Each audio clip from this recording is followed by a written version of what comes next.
In this episode, we sit down with Nathan Joseph, online fitness coach, entrepreneur, and the founder of the Lazy Cooking Association. In this episode, we talk about the highs and the lows of Nathan's life, his trip to Australia, and the sad 3-year ban that he received, and then everything in between. This is one of my most favourite conversations that I've ever had. We talked about absolutely everything. This episode is not to be missed. I hope you enjoy it. Nathan. Tom. Thanks for joining me. No worries. Thanks for inviting me up, mate. So I was doing a bit of research yesterday, going through your posts, as you know, your social channels have blown up significantly in the last 12 months. And I came across one of your posts and it said, if you place your happiness in a place, in a person, or in the past, then you're not going to be happy where you are right now. Yeah. Talk to me more. What did you mean by that? I think it's all things that I've experienced through my life, right? Where I used to, one of my ex-girlfriends, like I used to place my happiness, if I was with her, I'd be happy, yeah. She's an ex-girlfriend, so that's a bit like, do you know what I mean? Like you can't, if you place your happiness in a person, then if that person goes, you're going to be depressed, yeah? In a place, like obviously lived in Australia, I thought that would be my forever home. And unfortunately got banned from there for like 3 years, not out of the blue, but I just didn't expect it to happen. And then also, along with that, that is a place, but if I was to place my happiness in the past, like, oh, life was so good when I was in Australia, then how am I going to be happy with where I am? Because I'm going to continue to compare my life right now to being out there, which then it's always, but that was better, and then it's the comparison is the thief of joy, and it puts you in a sticky situation. So yeah, that's where those emotions come from for me. Yeah, it's a lot of people I feel, say relationships for example. Yeah, like I do think a lot of people will throw their happiness into that person makes me happy, but I think that's so toxic. I actually hate that word, saying toxic, but I do think it's a really toxic trait to find someone to make you happy. And I think that unhappy people get into relationships to try and be happy, but if you're unhappy out of a relationship, you're never going to be happy in a relationship. Do you know what I mean? Yeah, I completely agree with that. And I've had this conversation a lot with people. And I always say that life is about focusing on yourself, isn't it? You know, focus on you, make you your number one priority. Yeah. Focus on your health, focus on your habits, focus on your systems, focus on your mindset. And then once you start to see yourself progress and improve on a day-to-day basis, then watch what comes as a byproduct. I think as well, to echo that, like that's 100% true. Like something that I am very open with my missus, like I am one of the most selfish people I know, yeah? Because my mindset is, if I'm not happy, if I'm not operating in the way that I want to, if I'm not doing the things that I need to do, everyone's experience with me is going to be worse, yeah? Or even the people that I bring into my life are going to be worse because I'm not operating at a level where I feel my happiest, yeah? So then it's like, well, these things can make me happy for the short term, so I'll go and socialise with those people or whatever, do you know what I mean? It's that instant gratification. Exactly, which ultimately, like, we're all human, we do love it, but at the same time, what is more important to you, yeah? Where do you hold your values? That's what I would say to that. Yeah, 100%, and it aligns as well with, for me personally, you know, you said about you being the most selfish person you know. For me, I always say, like, my number one priority will always be my health. Yeah. And by that, so I'll more often than not, I'll go to the gym first thing in the morning, or I'll do some form of exercise first thing in the morning. Whether some days, if I can't be arsed, it's just a walk around the block. It's just doing something, because I know as a result, I'm going to feel much better. And then as a result, everybody else is going to benefit from me feeling better. I think that's something I always focus on, yeah, is like, last year I ran 100 kilometres every single month. Hated running the year before, but I set that as a target. But what I found from doing that is the mornings that I woke up and went to run, my mood was a different level, yeah, to compared to, oh, I need to have a rest day, let me stay in bed. Then it would be like, all right, I'll just roll into the shower, start working straight away. Then I was like, I don't feel as energized or up for the day.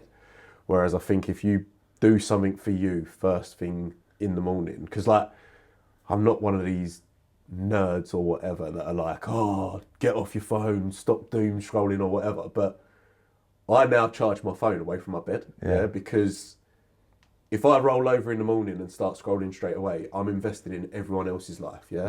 Whereas if I roll out of bed, go for a run, come back, shower, stretch, that's about an hour that I've been in my own head and I'm prioritising me for the day. And then I can go into everyone else's lives or whatever, yeah? Whether that's like my mum, my missus, my clients, whatever it may be. I think that's like a really important thing for anyone to have is you first at the start of the day, for sure. Definitely, it's interesting you're talking about the habit of the phone. So I posted a video yesterday on my socials about if one habit that you can instill on a day-to-day basis. So I do my motivational speaking, and I talk about different habits that can improve our mental health and habits to remove, also to improve your mental health. And I say one habit to instill, if you take anything away from my talk, is do not go on your phone for the last hour of the day. Yeah. And I talk about, obviously, the main reason is the blue light will stimulate or suppress the melatonin hormone. Yeah. But also if the last thing you do before you go to bed is that you're looking at everybody else's life, then you said earlier about comparison being the thief of joy. 100%. Then how worse is your sleep going to be as a result? I think that's really important as well. Like, for me, over the last year, as you say, like my socials have really grown. But I will never, on the comparison is the thief of joy, I'll never post a picture of me in an airport or whatever, like, do you know what I mean? Because for me, that's not my reality, it's just a segment of my reality. Whereas if someone is at home, last hour of the day, he's on holiday again, he's doing this, my life's so bad, I don't really think that's fair because it's not an accurate representation. And going on to that as well, I think that, I don't know about you, but if I get anxious thoughts or overthink, that often comes when I'm just about to go to bed. Yeah. So if I'm seeing stuff on social media, that might trigger something in me, like, this coach has done X, Y, and Z, and then I'm like, oh my God, why am I not doing it? Yeah. And then I'm up for 2 hours thinking about that rather than just focusing on my own stuff. Like, it's crazy, like the habits, and I fell into, I mean, most people fall into habits during Christmas. Because it's Christmas, I'm like, 100%. Yeah. But like the difference, and like yesterday, 2nd of Jan, I got up, I went to the gym. I like cold water therapy. Yeah. Again, it just really benefits my mental health. Yeah. So I got up and I got into the habit just before Christmas of doing a shower after the gym. And then I got up and I did my shower, I like journal, do the gratitude, everything like that. And yesterday I was flying all day. Yeah. And then this morning, we went to bed last night, and I'm always transparent. I was watching a new series on Netflix, and it was gripping as fuck. Yeah. So what is it? Missing You. Yes, unreal. I'm 3 episodes deep. Honestly, So I was watching that, and it was like, I normally try and get in bed for about 10. And it was like 10:30, and I was like, oh, fuck. One more. Yeah, I was like, one more. So last night, I went to bed tired. I woke up this morning. I still journaled, but I didn't exercise. I didn't go to the gym. I didn't do anything. And it wasn't until I got in a cold shower, because even my missus says your energy's off. Yeah. She says, what's wrong with you? And I just said, I've just slept shit. She woke up to a message that is a bit annoying. She's like, you can tell. She's like, what's wrong? I'm like, there's nothing wrong. There's just my energy's off. Yeah. And then I jumped in a cold shower, and then I was fine. But I think with that as well, though, like exactly the same as you, Christmas has been, I will take like a break from everything. Yeah. Like I ran once over the Christmas period, but other than that, no gym, just chilling, because I like to treat it as a holiday, right? Yeah. But I also know now, like say for you, you're like, first day, you're back on it, you're doing everything. But I like to think of it as like a snowball. Yeah. So it's like, it's going to take time for me to build back up to my normal operating system. Yeah. But it is mental just how much just the tiniest decisions do affect you. But also I'd say people I mean, I would very much echo like what you said about the last hour of the day in the morning, get away from your phone. But there are some days where I think, do you know what? I'm just going to give myself this time to do exactly that. Like, and block out, not in my calendar, but I'm like, for the next 2 hours, I'm just going to scroll on TikTok. Yeah, because I just think I am a human. Yeah, I want to get that, but also it's like I don't want to always feel guilty for doing it. Yeah, so it's getting that happy medium. And I saw something that you posted as well, which I really resonated with, and it's something I really struggle with. It's about expectations. So I was, on New Year's Eve, my missus went out in our local town with her friends, and I was like, I'm not doing anything. Yeah. Like, I want to be at 100% on the 1st of January. Yeah. And she was like, why? And I was like, because I just do. And she was like, but what, for somebody else or for you? And I was like, it's just my own expectations. Like, if I don't feel fresh tomorrow, then I'm going to feel shit. Yeah. She was like, you're a fucking human being. Like, just come out and have a few drinks. I think that is... It's a difficult one. It is a double-edged sword that I often fight with, right? Because I've got a mental performance coach, like a therapist or whatever, and I do hold really high standards, very similar to that to myself. But it's almost, there's an innate fear in me, yeah, that if I'm not performing at my best, then I'm regressing or I'm going to get complacent, which then means that I'm going to slide, yeah? So I need to be at this level when the reality is like, say this is probably the second 10 days where I've just had off of work. Yeah, completely.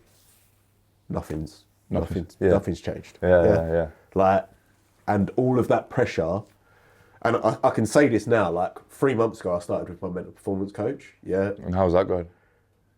I cannot, like... Do you mind if I ask who it is? Kieran from Total Mental Performance. Yeah, so I've heard of him before, and I know a couple of people that work with him. They hold him in very high regard. He's phenomenal. Something I love about my coaching, right, is I want to make people lose fat, improve their mindset without almost noticing the changes they're going through. And then one day it's like, what the hell just happened? Yeah, like I'm here. That is exactly what's happened with me. Like, some of the sessions I walked away from and I was like, what's actually gone on there? Do you know what I mean? And then the next week I feel like so much lighter, my head feels less foggy. Like, he's an absolute wizard. But I've heard good things. Yeah, he's absolutely class. Can't remember why I got onto him. Sorry, I interjected. No, it's all right. So you were saying in the last 3 months you started working with him, and then so like before then, I would have been putting the pressure on myself. Yeah, I would have been saying you need to work like a dog. Like, I am very much like balance in my content. Like, you don't need to be on fitness all the time. It's a consistency thing, which doesn't mean perfection. It's more of the time. Yeah, and I can preach that with the gym, and I can do that with the gym in my own personal life. But say with work, I couldn't sort of pull that over. Yeah. Whereas in the last 3 months, he's sort of really solidified that for me. To the extent now where I'm like, I just want you by my side. Like, do you know what I mean? So we're going to continue, which is unbelievable, but yeah. Just a quick one. If you've been enjoying this content and you want to hear me speak live at my own event, I'll be speaking at the Barnes & Metrodome on January the 18th, alongside 3 phenomenal guest speakers who have also been on this podcast. This is your last chance to get tickets. If you want them, see the description. I went through, I've been considering therapy for a long time. So I lost my brother in 2015, and I went for therapy after losing him, but I was only 19 at the time. Yeah. So I was young, obviously very immature still in the world, and it didn't really work for me at the time. And then I went through a period of, you know, just how life happens, up and down, and my own struggles, etc. And then it was when I took over this business, which was 2021. And then all of a sudden, I started having nightmares about losing my brother. Right, okay. So I was like, is this because I've got all this added pressure of running a business with staff, etc., etc.? And then I was thinking about going for therapy. Yeah. And then the nightmares stopped. So I didn't go for it. Right, okay, yeah. But now I'm like you said, you know, you have high expectations of yourself, something I been considering again is about going for therapy. And it's interesting you mentioned, is it Kieran? Kieran, Yeah, because I've seen Ben Hawksworth work with him. Yeah. And a few other people. And it's interesting you say that because actually I've been thinking about reaching out to him. So to hear you speak positively, it's quite an odd timing. So it was like, I did CBT when was it? What are we now? So it'd be 2018. I wanted to take my life, right? So I didn't really know what to do at that point. I didn't know anyone that was struggling with their mental health apart from one of my mate's ex-girlfriends, yeah? I felt fine after a while. Like I felt, I'd have like weird thoughts like, drive in front of that bus, yeah? Which I think people have irrational thoughts like that sometimes, yeah? But when I thought back to that was the first time. The only reason why I didn't in my head was because it would hurt the people on the bus. So that sort of told me I have no worry about or concern about myself. Yeah, it's other people, yeah? These thoughts built up over like the year. It got to a point where it's so weird, and I actually think that I've like, not keep my ear to the ground with people like taking their lives, but I've heard sort of people that are like, oh my God, this person was so much better, and then they took their life, yeah? The month before, I got to a day where I was like crying on my grandma's floor, knew there was only one way out, yeah? That month, I was like, I've actually got over these struggles, yeah? Then that day come, it weren't that it's such a weird thing, suicidal thoughts, because it's not that people are like, yes, I want to die, yeah? It's the inability to like, for me anyway, it was the inability to live with the thoughts in my head. I didn't know how to process them. And with that, you could stand there now and try and guess what the most hurtful thing you could say to me is. But I know that already, yeah? So I'm telling myself these things, the most painful things. So anyway, I got to this day where I was crying on my grandma's floor, and I was like, the only person I know is this ex of my mate. So I was like, I need to ask her, otherwise I'm gonna do it.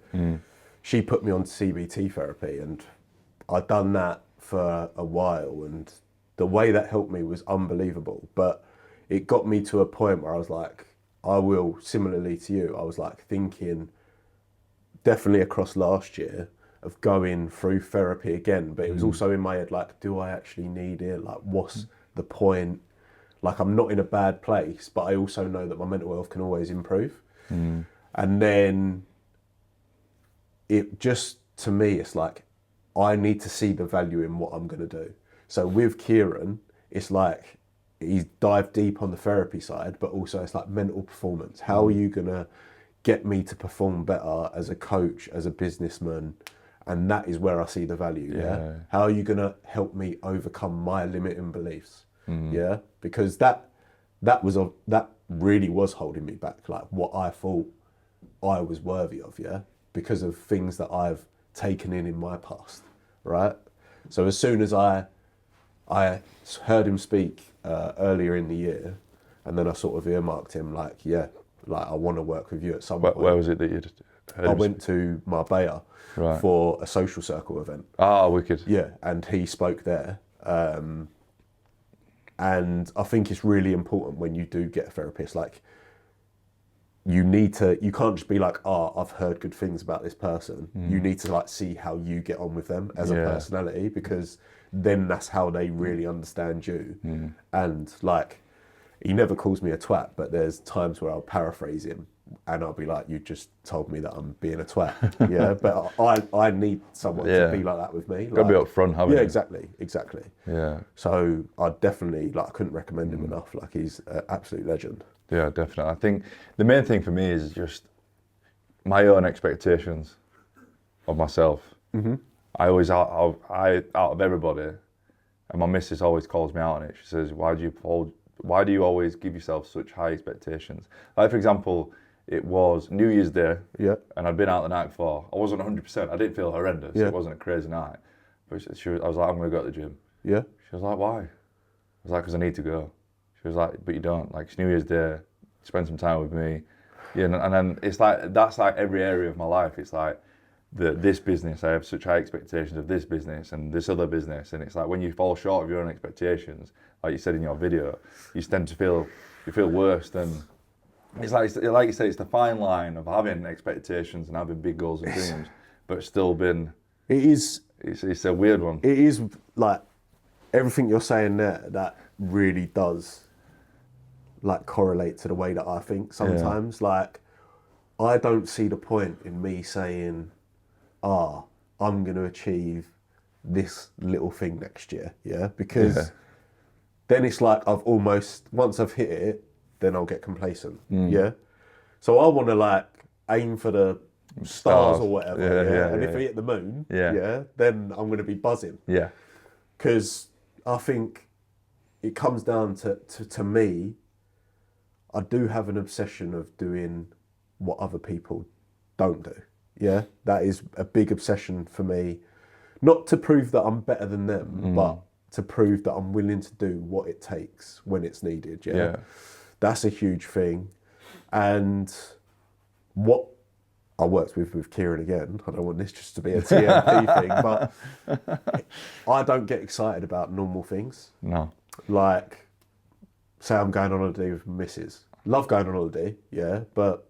Do you often find yourself thinking about work and business? Yeah, absolutely. Like, and it can get to the day of the holiday, she is buzzing, like can't wait to get away, whereas I'm like, we'll go, we'll have fun. Do you know what I mean? Like, it really isn't. But he's like, you need to find what excites you.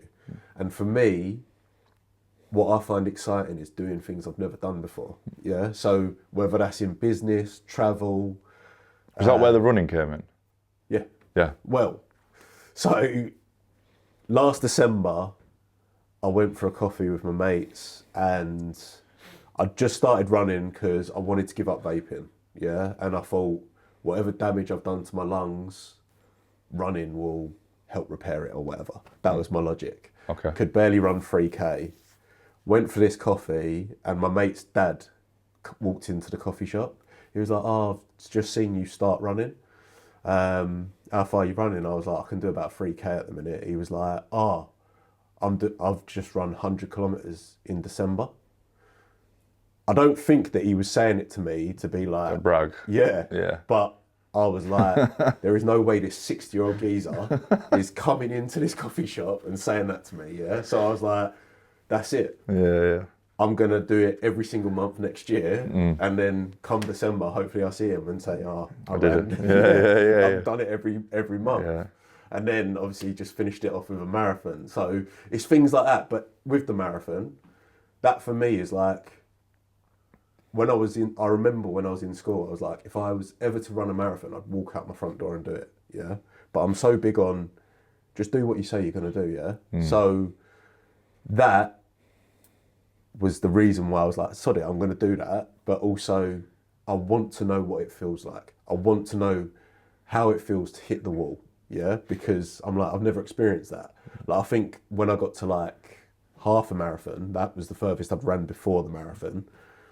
What was the progression like from only being able to run 3K to then running a marathon? How quickly did that progress in terms of distance? Honestly, so other than the one half marathon, I'd only ran 5 and 10Ks all year.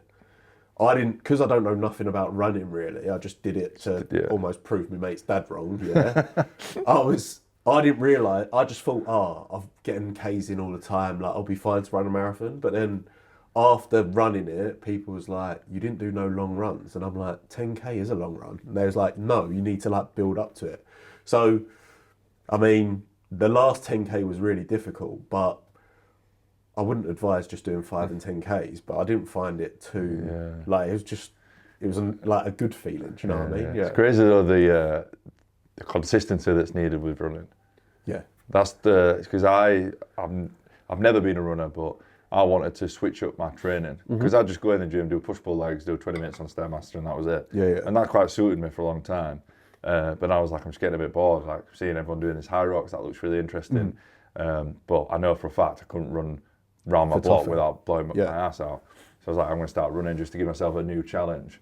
But as you just said, you know, the improvements was quick. Go on. It was the stopping and then starting again. I was like, fuck. Yeah. Like, this is something you can't just stop running. Like, if you didn't go to the gym for 2 weeks and then you went, you could probably relatively hit the same numbers you were doing 2 weeks previously. Yeah. But if you don't run for 2 weeks, you feel it massively. Yeah. I think. But it is weird how quickly you adapt to it. Like, because for my entire life, apart from from October, not last year, the year before, that's when I started.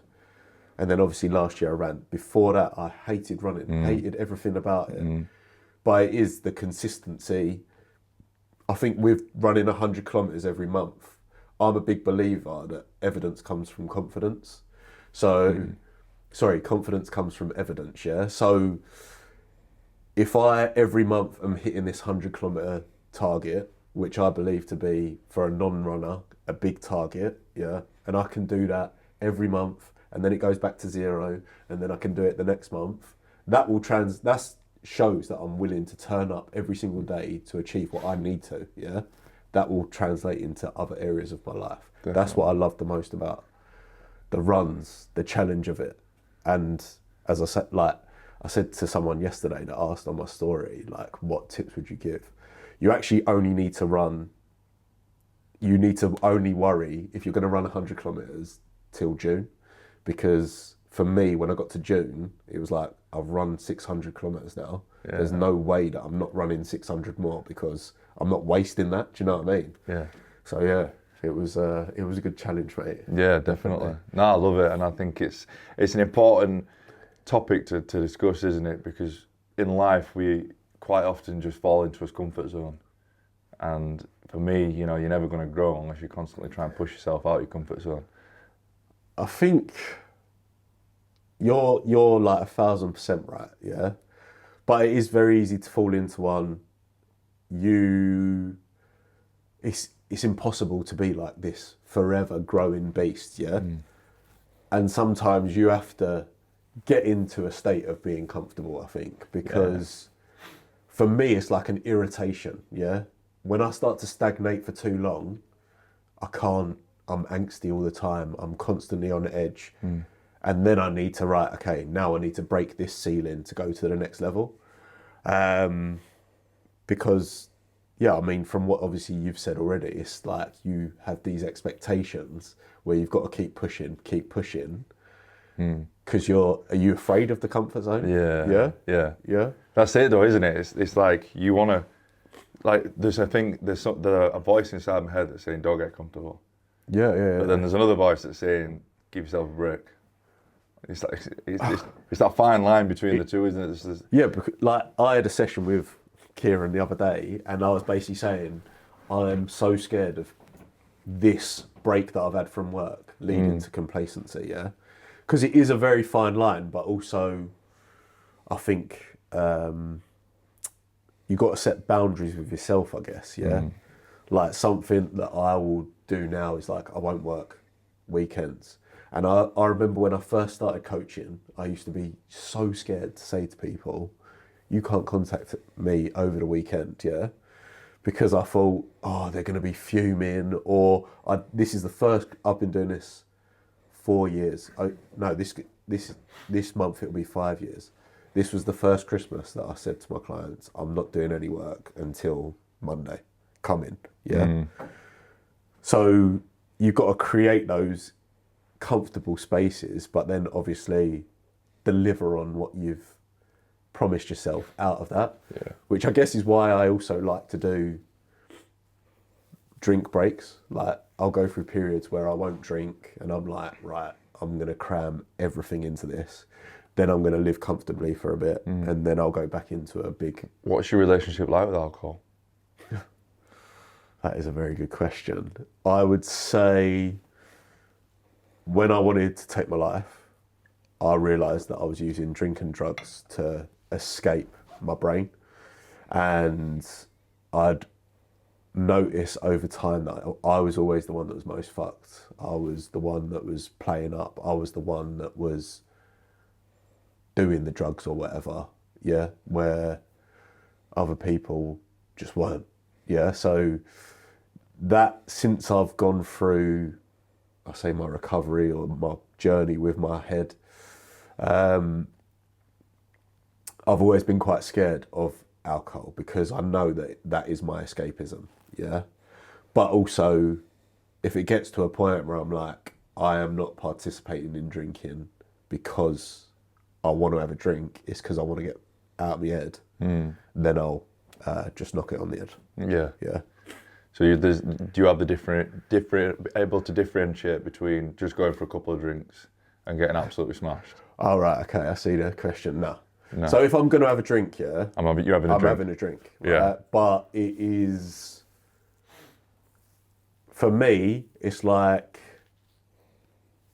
am I just getting out of my head, or am I trying to create an opportunity to get out of my head? Yeah. Or am I doing it because I want to just go and have fun? Yeah, yeah. And it's really not easy to. You want that cut-off point, don't you? For me, like, I could go with my missus for a couple of beers, Yeah. with some food, and that'd be it. But if you go with the boys, like, a lot of the time I'll just say I'm simply just not drinking. Yeah, yeah. Because if you go with the boys, like, there's nothing better than being with the lads, having a few drinks, chatting shit, and just having a laugh. 100%. But you get to like 5, 6 beers, and then it just gets completely out of control. Yeah. And then by the time you know it, it's 3 days later, you feel fucking shit. Yeah. So, like, why is it, as men in particular, can we not just go for a few beers and then just stop and go home? Why is it that it continues and then you just feel wank the next day or the day after? If I'm honest, I think it's because we're idiots. Do you know what I mean? Like, I genuinely do. Because Like, women have they have the ability they're to like just go for a few more, drinks, come what's the home, word? go to bed. Yeah, they're like very more civilized. Yeah. Whereas I think with men, it's like more fun's happening. Yeah. I'm more excited. Yeah. Drink more. Yeah. Yeah. Nothing ever good happens after 12 o'clock. That is actually. I used to be like, that's absolute rubbish, but it's the most true saying ever. Like, everything, and especially what I've noticed is when you don't drink, you get tired like early in the night. So everyone else is getting more pissed and you're just like sober, tired, start getting hungry, they start chatting more shit. So it's like, almost like your tolerance for the shit chat goes down and their shit chat goes up. So it's like, and then obviously, it comes to 12 o'clock and then it's literally like, right, what bar are we kicking on to next or whatever. And you're just like dragged along with it. We did it the other day. Joe was with us and we went out. So I've got 3 best men because I couldn't choose between the 3 of them. Yeah. So we went for some food and Joe joined us after.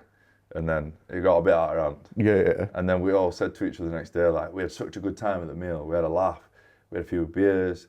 And then it got, like, why don't we just go home after that? Do you know what though? For me,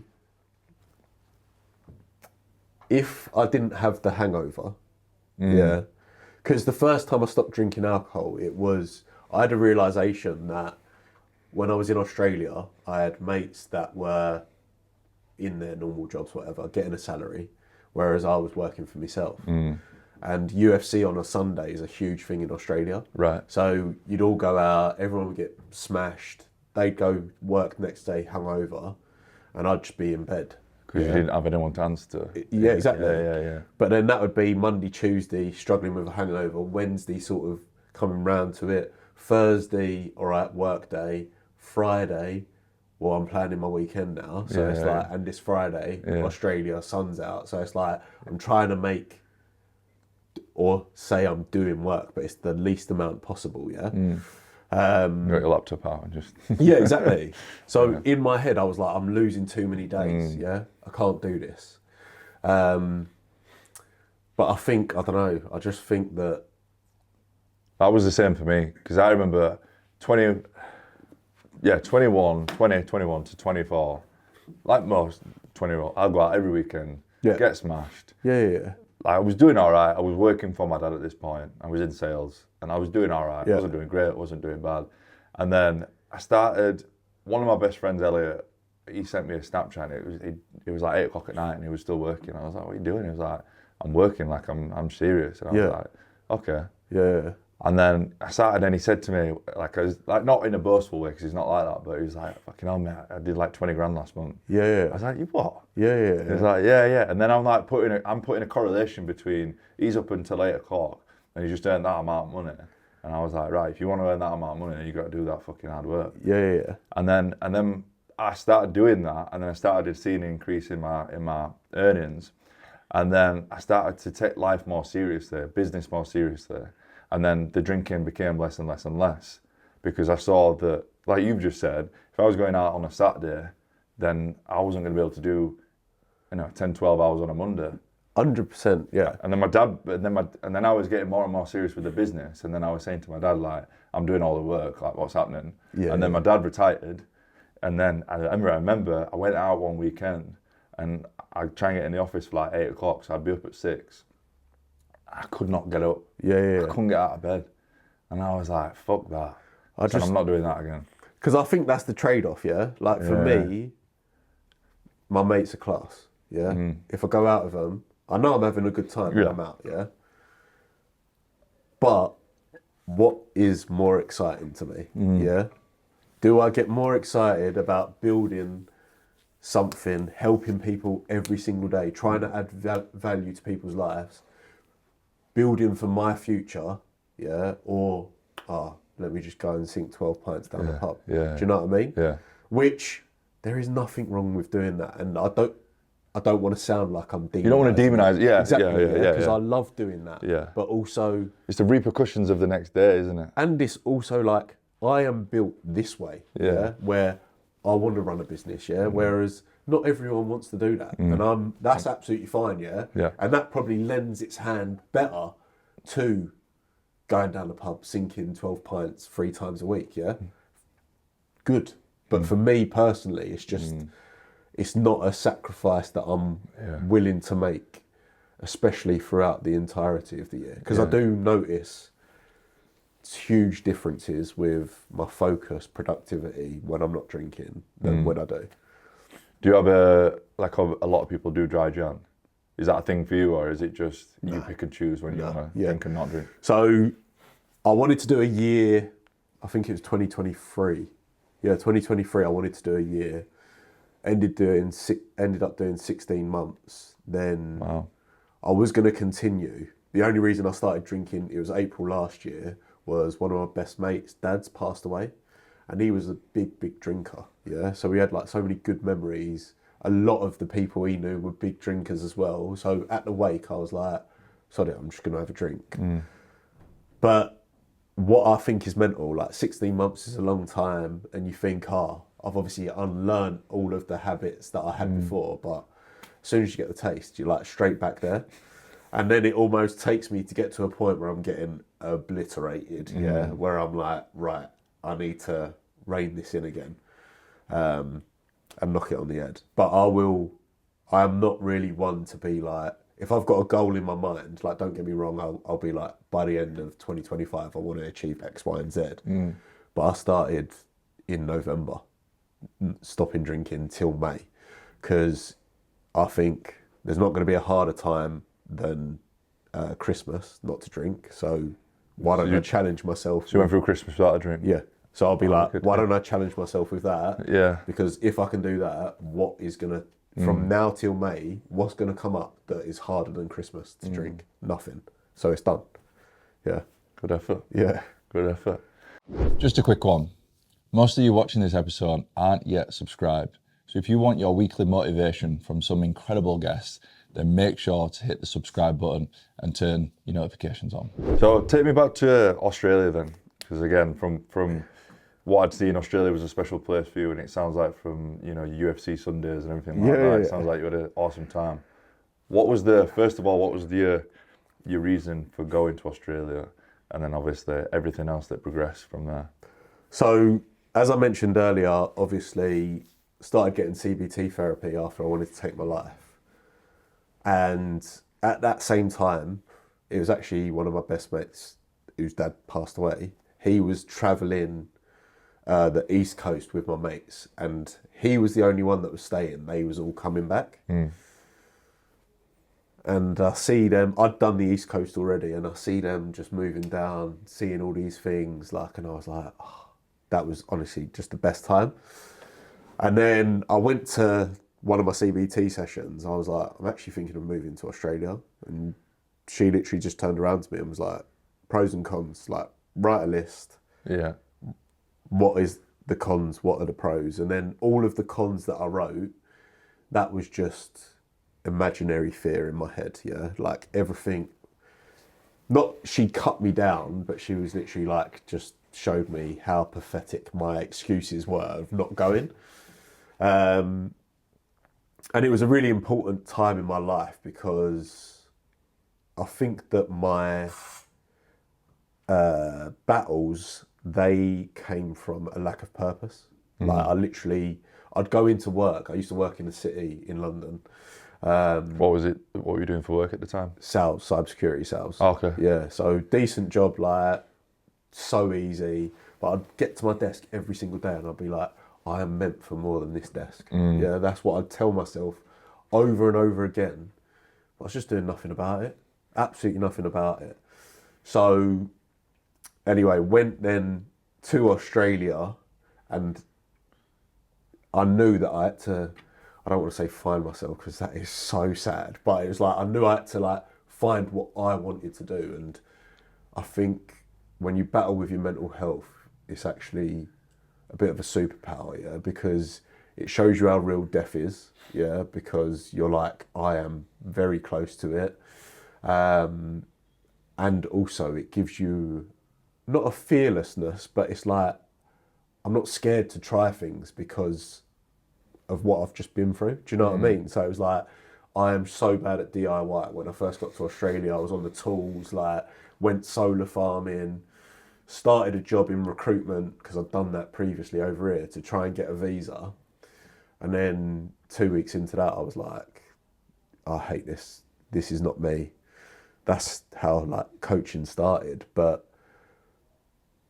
I was really, that's where the phrase about a person, a place and the past come from, because I spent a lot of Australia scared to leave because I was like, this is the reason why my head's in a good place now. Yeah, got the sun, got the sea, got the beach, got the relaxed lifestyle. And then it was the best time of my life for that time in my life. But like now I look back at it, and don't get me wrong, the weather is amazing, but I wouldn't, I know that I'm meant to be doing what I'm doing right now. Like it's just a knowing. Do you know what I mean? You're exactly where you're meant to be. Yeah, exactly. Like, Such a powerful saying. Yeah, I feel, and like, obviously I got banned, which is... What happened there? How come that came about? So, in my first year, the mate that lost his dad, it was his birthday. So we went to the races, and me and a group of mates, we was absolutely battered. There must have been like 20 of us, right? So bouncers basically asked us to leave, and we're like, just, don't get me wrong, we like a drink, but we're not a dick group or whatever. So we was like, yeah, fine, we are really pissed, like we'll go. But obviously we was like stumbling out, whatever, massive group being led by like one bouncer. So out of nowhere, like other bouncers started running over as if to think like it was all kicking off or whatever. And it really weren't, like getting quite handsy with my mates. One of them got pushed onto the floor, and then this bouncer like put his elbow into the back of his skull there. So I see that, pushed him off. And then literally as I've pushed him off, someone's like pulled my belt. But obviously if I'm bent over like that, I'm gonna go back, yeah? And as I've done that, swung round, it was a female police officer behind me, and I slapped her straight on the breast. So I got done for assaulting a police officer. That was just a fine, and I had to be on good behaviour for a year. So it's $1,000 fine, good behaviour for a year, which I was like, of course, I don't care about that because I've never been arrested in my life. But I just thought that once that had done, then that was sort of off my record, yeah, because I ain't been to prison or nothing like that. Anyway, got kicked out of Australia because they said that I'd been a tourist for too long, even though it was through COVID. And I got in contact with a visa agent because I was like, I cannot deal with the stress. I mean, I told you how much it stressed me out getting the train from here. The admin. So, do you know what I mean? Yeah, So yeah. I was like, I need to offset that. Yeah. Paid this visa agent to do it. He applied for 2 wrong visas. No way. Then I said, sod it, I'll just do it, apply myself. But can you advise me on what I need to put in this box, which basically says, have you ever had a conviction? I didn't know that to be a conviction. I just thought it was slap on the wrist almost. Clicked that I'd never had one because he told me to, and then they was like, I've been fraudulent on my application, and gave me a 3-year ban. So yeah, harsh. Nightmare, mate. Absolute nightmare. So when did you say the ban's up? November the 25th this year. But I mean, you know Ryan Harrington. Yeah. He said he knows someone that they got arrested like 17 years ago in the UK, didn't declare it on their visa, and now that person's only allowed into Australia for funerals, I think, or something like that. Yeah, it's like mitigating circumstance, births of people and funerals or something. That's bizarre. Yeah, so weird. Yeah. So do you think, is Australia, again, I appreciate you said that you're exactly where you're meant to be, but given your experiences in Australia, is that somewhere that you want to go back to eventually? Is that somewhere you could see yourself being forever, or? No. That ship sailed. Like, I'll always visit there. Like, made friends that really were like family when I was there. But also now, in terms of how to get to a point where you stay in Australia, for me to get to PR, that would take maybe like 5 years. Right. And obviously, I'm very close to the end of this chapter of my life, and then I want to move into obviously having my own kids. So I'm not waiting 5 years to get PR to then make that happen. Yeah. So for me, it's just a visiting destination now. But also, it's like when I got banned, I almost said to myself, like, I remember I was flying to surprise my mum in Hawaii from Australia. And I remember looking out the window on the plane, I was like, when I next touch Australian turf, like, I would have completely changed my business, like, whatever. Said a few things, tried to, like, spin the negative into a positive. And then at the end of this year, just gone, I was like, well, I'm already at that point. So, yeah, buzzing. That's it, though. It's the part of the journey as you become present in where you are right now. Exactly, mate. It's not the destination, is it? Yeah, I think that we all get really, really consumed by that, but I was really proud of what I achieved last year, but it's not because I don't attach that pride to, I've done record number of people coached or record number in finances.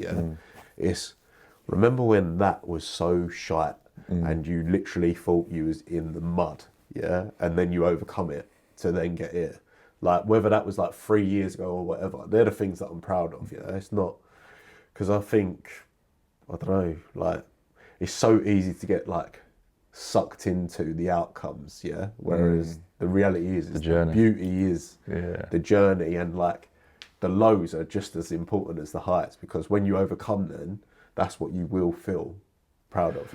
Excuse me. Bless you, mate. Yeah, thank you. Yeah, no, I 100% agree with that, mate. It's we all get caught in the trap of thinking the outcome's the thing that's going to make us happy. But I think it's so sad, because like, I launched another business earlier this year. Which business was that, mate? Recipe books. I do LCA method. Lazy cooking. Yeah, I love that. Yeah. Do you know why? Because I'm the laziest cook ever. That's like, I've literally based it around myself. It resonates so well though, because like there is obviously people that enjoy cooking, don't get me wrong, but the percentage of us do not enjoy cooking. For me, I want to make something that I can be sitting watching Netflix within 10, 15 minutes, because I do like to binge watch of an evening, right? But I'd set this financial target, right, that I wanted to achieve over a certain period of time, And when I launched that book over the weekend, it superseded that, Wicked. Which was mint, right? But that is probably, to go back to Kieran, that's one of the reasons why I got in touch with him, because I was like, I feel nothing. I've set this as this goal, this outcome, and when I achieve X, then I'll be buzzing or whatever, felt absolutely nothing, mate. Like, so for me, it has really taught me to detach from the outcomes and just like you say, be present, focus on the journey, because that's all you can control, right? Yeah. When you get the thing or whatever, that is not in your control whatsoever. You can only just like I always say brick by brick mentality. Yeah. Just keep stacking those bricks. That's it, isn't it? I think you hit the nail on the head there. It's control the controllables. Yeah. Again, we said just before the episode started, we said a lot of people sadly become depressed because they're living in the past. And again, I think, in my opinion, anxiety can be a result of focusing on things that may or may not happen in the future. Again, completely out of our control. I would 1000% echo that. And if we can, as difficult as it may appear at times, if we can focus on everything that is in our control, like right this second. For example, when somebody is struggling with their mental health and they might ask me for advice on how to improve it, the first question I'll say is, what is in your control right this second that will have a positive outcome on your mental health? And I'm like, can you go for a walk outside in the fresh air? Yeah. Can you write 5 things that you're grateful for? Probably, yeah. Can you go in the kitchen? Can you pick out some nutritional, ingredients? Some vegetables, some rice, some chicken, whatever. Can you make a nice nutritional meal from scratch? Yeah. We'll go do that then. And come back to me in a day and tell me how you feel. Because I always say, if I'm asked a similar question, it's like, what is one thing? Because I like to start my days. What's one thing I can do today that will make me happy? Yeah. And I don't think, even though that's such a simple question, I don't think many people ask themselves that. Yeah. Whereas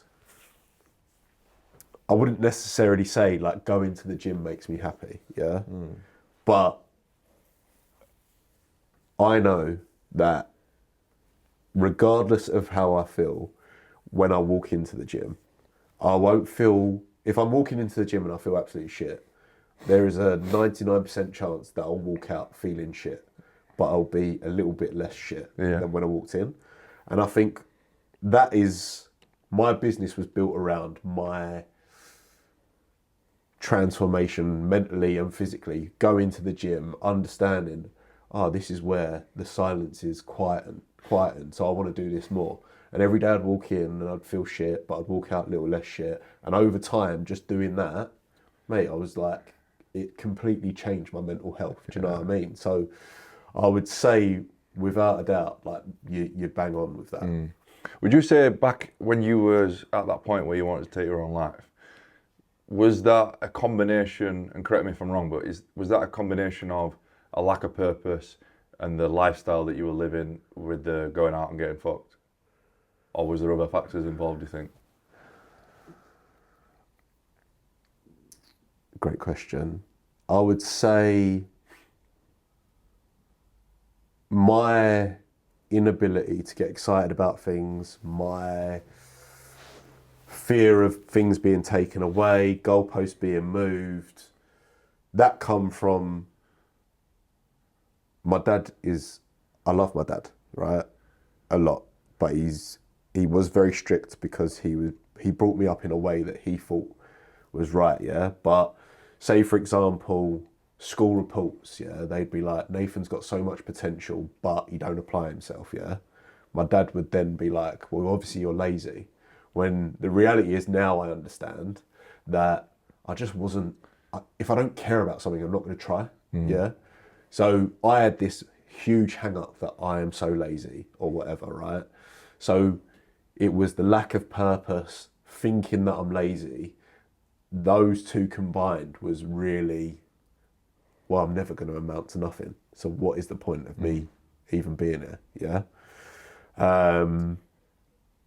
And I was petrified to try anything. Yeah. Petrified. I thought, because I think we are all brainwashed into this is the way you should live your life. Everyone 100%. From my town, I live 20-minute train journey into London, right? So everyone from my town, go to school, get good grades, go college, get good grades, go uni, get good grades, get a job in London. Get a mortgage. Yeah, exactly. Like work yourself up in your job, mint. Yeah? Yeah. For me, I used to remember my manager coming in talking about how amazing it would be if you could get a promotion and and I'd be like, I couldn't give a shit. Like, promotion to me, it doesn't excite me. Yeah. So, I would say the biggest contributors to my battle with mental health was the lack of purpose and the also thinking that I'm just a lazy shit, basically. It's interesting how, and obviously nothing against your dad, he sounds like a great guy, but how the experiences from your childhood shaped your mentality and your perception in your later years. But it works both ways. Like, so my mum, I've never really thought too much of it, but if you used to go around my house now, my mum's, like, we all have like our own mugs or whatever. Like, my mugs will be Superman, Superstar. So there's one side of me that is this like really confident, like, I can do anything. Like, what can't I do? Yeah. But then you've got this other side of me, which is like, you're a lazy shit. You'll never amount to anything. Yeah. Which they both come from my childhood. Yeah. And it's about, I don't think getting rid of that voice, but it's also understanding that it's not true. Yeah. And maybe ignoring it. Do you know what I mean? But it is, I think that it's mental how shaped we are by our upbringings, and some things that you think are distant memories or whatever, they are really poignant in your mind. And the reason why you run on certain systems. For example, I used to hate asking for money. Yeah. I had a really, really negative relationship with money. And when I was going from primary school to secondary school, my mum and dad, they'd both go to work really early. So they'd give me my pocket money for, I think it was the month, yeah? And then I'd have to take what I needed for lunch, yeah? But then I'd have this little red book where I'd be like, £3 for lunch. Yeah. And that's something you did yourself? No, my parents put it on me, yeah? But at the time, I was like, I'm like 11, like, why do I give a shit about that, yeah? So money used to really piss me off. Yeah. Because it'd be like, if I spent money, I had to write in this book. I know what they wanted to do it, is to teach me like the value of money, keep an eye on your finances, whatever. That, to me, was irrelevant until last month when I'd done a session and I was like, this is why. Now you can think back to that. Yeah, exactly. This is why I keep getting to this point, yeah? And then it's like, well, I'll just chill here now. But now it's great. Everything sort of shapes you, yeah? That's what I think. Have you got brothers and sisters? Only child. Yeah. The other thing I found really interesting is, like, before my brother passed, I was one of 4. Yeah. How 4 people in the same household with the same mum and dad can have such different outcomes. Yeah, yeah. It's my missus is one of 5 and I am a observer, yeah? So... Well, that's interesting. Yeah. So I think the different personalities, yeah, and the different trajectories in all of the siblings, I find it like not overwhelming, yeah, but it's like you've all been brought up in the same house, done the same things. Like, how have you gone in your different spaces and avenues? Like, why? Surely you're going to be influenced the same, but it just doesn't. It's your, I guess, interpretation of that information. It's everything. So you can grow up in the same household with the same mum and dad, but each individual person has their own perspective and their own perception and their own experiences. So we talk about why somebody might be racist, why somebody has a certain value on money, or why somebody has an opinion on something else. Every single person, nobody's 2 experiences are the same. Yeah. So from the day you're born till right this second, nobody has had the same experiences that you have. Yeah. So that's why my perception on something, or my perspective, is completely different to my brother's. Yeah. Because even though we grew up in the same household, we've got 2 completely different experiences and different perceptions. It's mental. It is mental in that sense, and obviously that's nothing. I'll never experience that, yeah. But I think you'd just see more, because obviously you are having sort of the same influence. Like, what is the difference in the triggers that you take that? Yeah. Do you know what I mean? Yeah. How could you, it'd be fascinating, and I don't think this would ever be possible, but if you could pinpoint in time why I think the way I think, or why I do certain things that I do. Yeah. And then my sister might do certain things that she does, or my brother might do certain things I do. I know one big factor was why I am the way I am, and my sister and brother didn't experience, was when I lost my brother. Finding my brother was the worst thing that ever happened to me. Yeah. But I always say equally it was the best thing that ever happened to me, because I wouldn't be speaking to you right now if that would have not happened. It's mad that that's exactly what I say about I needed to want to take my life. Yeah. That for me is the best thing that's ever happened in my life, because since that point, my life has completely changed. Yeah. And as you say, it's like, I cannot imagine like what you went through in that moment, but then it's put you in this trajectory. Yeah. So it's like span you in a different direction than maybe you was going down before. Do you know what I mean? Yeah, it's mental. And it's something I know I have realised in the last probably year or so, is that my self-worth, and it's something I know, so I'm working on, and this maybe comes back to the expectations that we're talking about, because we had a massive argument before he died. He's addicted to ketamine. Yeah. So we had a massive argument about that. And I said some really horrible things to him. Right. So I blamed myself for a very long time. And there's probably still a little bit of me that blames myself for what happened. So I always had a feeling of not feeling good enough. Yeah. Like it was my fault. Yeah. So that's why I'm working so hard with all these different businesses to feel good enough. Yeah. And I've become aware of that recently. I think that's a sick realization to have. I mean, I obviously don't know you or your brother or whatever, your relationship you had, but my mum lost her brother to cancer, so I mean, still horrible, but not similar. But she sometimes gets really upset to me, like, oh, I shouldn't have spoke to him this way or whatever. But I did have a scope and a view of their relationship, and they had the most beautiful relationship. Yeah. So if that's the same for you, how can you condense everything down to that one chat? Yeah, 100%. That's what I'd say. Like, I think, because I mean, as I say, I can't imagine being in that situation, but I would just open up. Don't be so like. Yeah. And that's one thing I think when I talked about therapy as well. It's one thing that I know. Like, everybody's human. There's always things that we can work on. There's things that we're really good at. And I know there's still a lot of underlying shit going on in my head from that experience.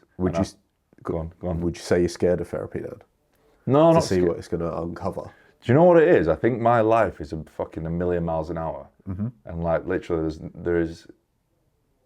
I don't know if I've got ADHD, but like my mind is like constantly overdrive. Like one day I'll say I'm going to go to therapy, and I'll not think about it for 4 weeks. And then it'll come into my head again. I'm like, I need to sort that out. Yeah. So it's not that I wouldn't say I'm scared of it.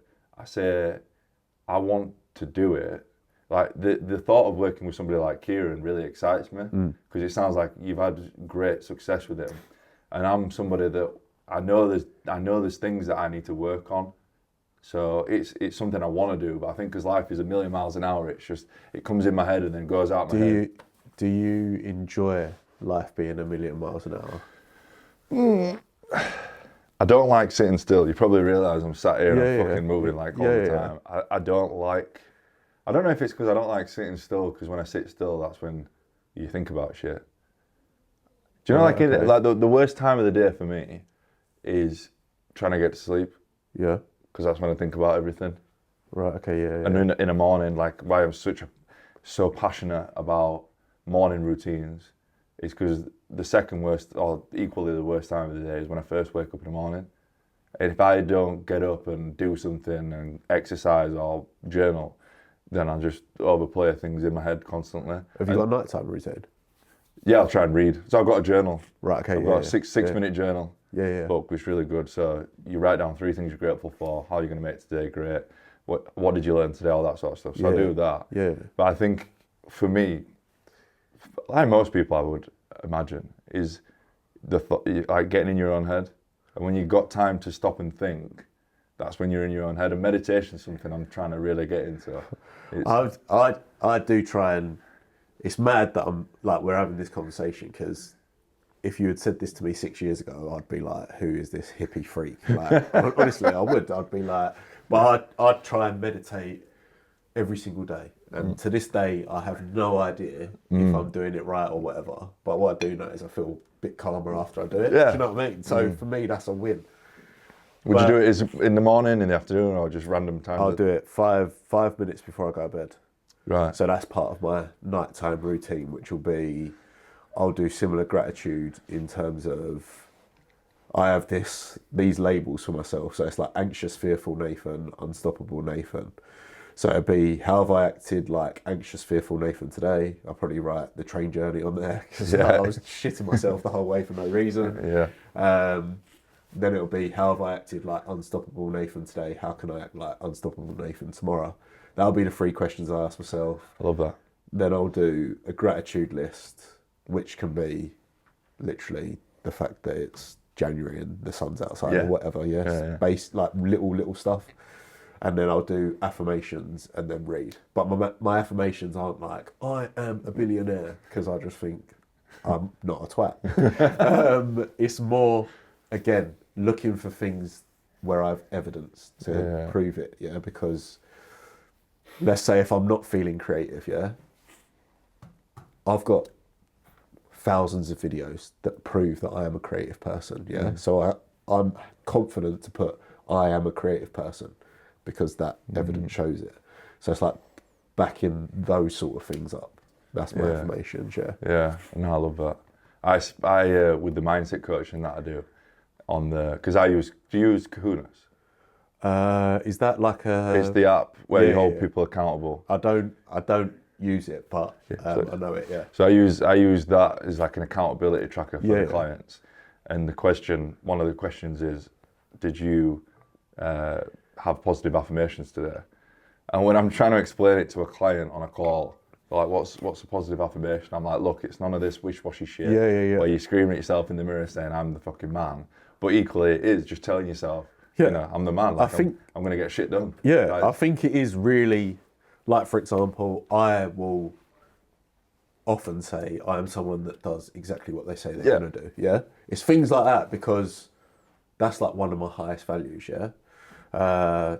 If you can't live up to that, then what are you doing? Yeah, exactly. So, and that is where I feel the most anxious. If I haven't acted in that way, then I'm like, oh my God, I'm a fake, I'm a fraud, I'm this, I'm that. But I do think you do get people, not knocking anyone, that go so hard on the, like, say for example, the book The Secret, Yeah. That I listen to that book every single night after the night in my grandma's. I'd literally put that on to go to sleep. But that is a wishy-washy book, because it is literally like, like, think of it and it's yours. No, like, you need to take action. Yeah.